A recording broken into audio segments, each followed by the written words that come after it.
মুসলমান ভাইরা, হযরত আদম আলাইহিস সালাতু ওয়াস সালামের সন্তান ছিল অনেকগুলো। তার মধ্যে ছিল হাবিল এবং কাবিল।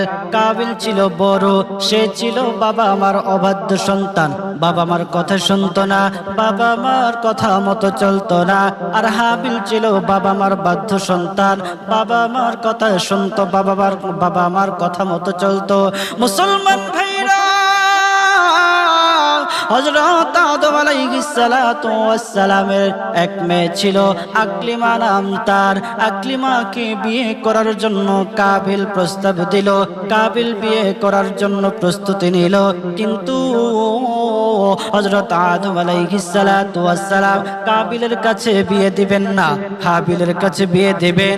এই জন্য দুই ভাইয়ের মধ্যে ঝগড়া শুরু হয়ে গেল, দ্বন্দ্ব শুরু হয়ে গেল, কে কাকে বিয়ে করবে। হযরতে আদম আলাইহিস সালাতু ওয়াস সালাম দ্বন্দ্ব ছুটানোর জন্য, দ্বন্দ্ব নিরসনের জন্য আল্লাহ তাআলার কাছে বললেন, ওগো আল্লাহ,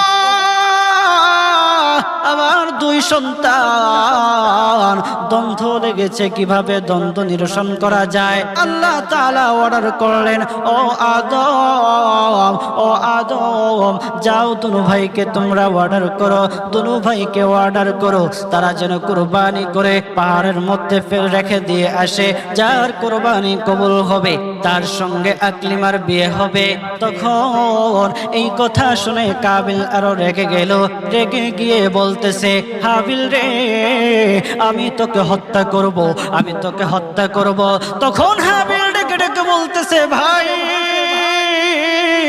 তুমি আমাকে হত্যা করতে পারবা, তুমি আমাকে যা খুশি করতে পারবা, কোনো বাধা নাই, আমি তোমাকে বাধা দেব না, আমি তোমাকে কিচ্ছু করব না, আমি তোমাকে কিচ্ছু বলবো না, বাইরে আমি তোমার গায়ে হাত উঠাবো না।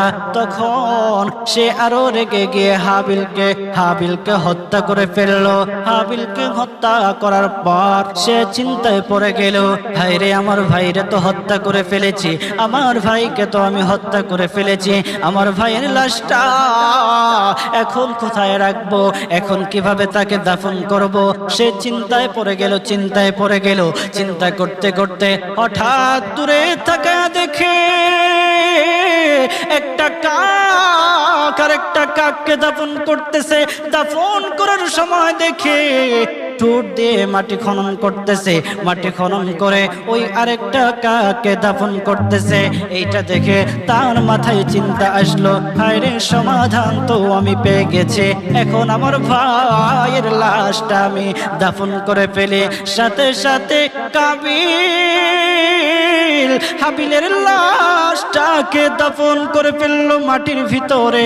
ও মুসলমান ভাইরা, এই হলো মুসলমানকে প্রথম হত্যার ইতিহাস।